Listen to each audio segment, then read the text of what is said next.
Just this month, we had a land transfer for the National Geospatial Agency that started out as an ocean mapping agency in St. Louis, Missouri, decades ago, and then became a full partner in our overhead architecture that tries to figure out what's going on in the world at any given moment in any given day. Things like mapping out what we knew about the outside of the place where Osama bin Laden was hiding and was eventually found there, guessing from watching traffic in and out of that what might be on the other side of the door when you went in. That's just one of the things that happens at the National Geospatial Agency every day, and that one and others happen at NGA West, the St. Louis facility.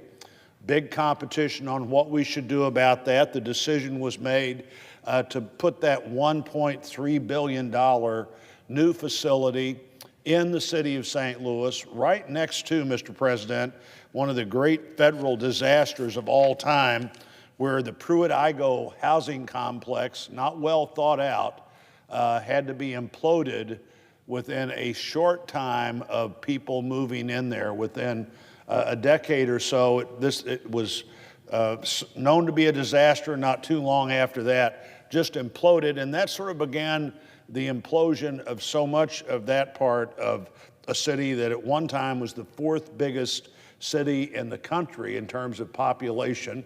It's not there any longer, but things like the GEOINT workforce, the National Geospatial location being there will make a difference. Certainly in aviation, we make lots of military aircraft in our state, and the bill that we funded really brought that line of that we'd worried so much about in recent years back to where we have now multi-year funding of things like the Super Hornet, the Hornet, the Growler.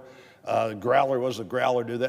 It just so totally disrupts the efforts of our enemies to figure out what that formation of planes is all about. It is an important part of flying, whether they come off the deck of a ship or off a runway anywhere else in the world. The Air Force TX trainer, Boeing won the opportunity to make that new trainer and is beginning the process right now. The non-manned tanker, important. Keeping those lines open in a way that we were concerned just a few years ago wouldn't happen. I had the chance this weekend to be part of the launching of the future Freedom-class ship USS St. Louis, where the Navy asked for 32 of those ships, and this Congress gave them 35. Now, if you're listening and you're out there and you're a taxpayer and you're thinking about this, well, why would the Congress give them 35 when they asked for 32? We look not just at the immediate need of that line, but the long-term, the unfunded need. And it hasn't been that long, Mr. President, when if the Navy would have asked for 32 ships, they might have gotten 18 or 16. But we're in a place where, once again, we're looking at our defense obligations. We had the biggest pay increase for men and women in uniform in over a decade. All of those things matter. Senator McCaskill and I worked on one piece of legislation to allow the historic Delta Queen, which will be based at Kimmswick, Missouri, just south of St. Louis on the Mississippi River, to get back in operation again. That's a 1920s riverboat that not too many years ago, President Carter took his summer vacation on with the other passengers on that overnight facility.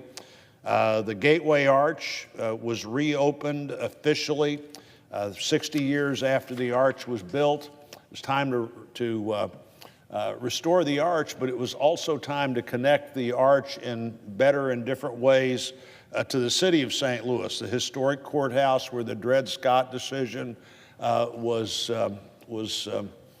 It was started. That's where the local federal court case was that wound up in a Supreme Court disaster in the minds of people looking back at how wrong-headed that particular court was. But that old courthouse still there, now connected as it wasn't before to the Arch and downtown. It's really the first. I talked yesterday, Mr. President, to the designated person to run the Park Service, and I said, we want the second century of the Park Service to be a public-private partnership. There is no greater example of that than the reopening and the restoring of the Arch, the connecting it to downtown. $300 and some million spent. Almost all of that money was either private or locally raised with a tax in the city of St. Louis. I think about 20 million of that $300+ million project was federal highway money. And the message there is, if you're going to expect a different source of money, you've also got to expect a different kind of partnership. I think one of the things the Park Service learned at that big project was the second century of the system, if it's going to be different, can't be just like the first century, except you get your money from somewhere else and then do whatever you want to do. What happens is you get your money from somewhere else and you have to create a sense that you really have partners in that. In St. Louis, during World War II and after, a lot of the work on atomic weapons was done in our state. Congresswoman Wagner and I were able in September to join a signing ceremony on a record of decision of what to do with some of that military waste, that radioactive waste left from the years before and after the end of World War II that had been discarded by the federal government in ways that weren't well thought out. The Westlake landfill, families there have been tireless advocates of demanding that things be done for the health and safety of their children and their community. They waited for 27 years. There's some real criticism out there of Scott Pruitt, who was the EPA director, but when we first talked to him about this, he said, you can't be on the priority list for almost 30 years if it's really a priority list. And with his leadership and then the leadership of Administrator Wheeler, somehow we came to a conclusion there that has generally been met positively by people who've worked so hard to get that federal decision, and there's a public-private partnership, and the private companies they worked with to do something with this material, to now do the right thing with the material, which means moving it out of our state.